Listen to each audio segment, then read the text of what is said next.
Ako, magsi-60 na ako, ilang araw na lang.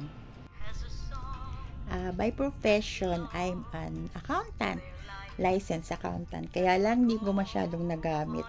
Kasi hindi ko masyadong bet yung taxation dito sa Pilipinas. Nag-business na ko, tapos sa ngayon, employed pa rin hanggang may lakas. By passion, licensed teacher din, kaya lang di ko siya na-practice. That time kasi sobrang late na sweldo ng teachers. Nagamit ko lang siya sa mga anak ko. Nung di pa uso yung homeschooling, hino-homeschool ko sila mga 1990s. Yan. Tapos sa charity, sa mga street children, yan. Sa church.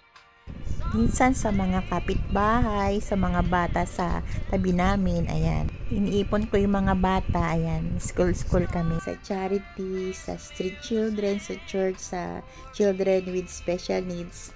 Ayan, minsan nagamit ko yung pagka-teacher ko. Pero lucratively, no. Asawa, wala eh. 5 years na akong virgin. Mga anak, okay ang mga anak ko, mga scholar ng bayan.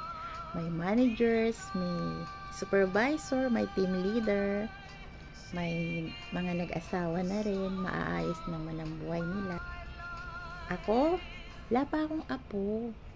Pero malapit na. Ako, sino kasama ko?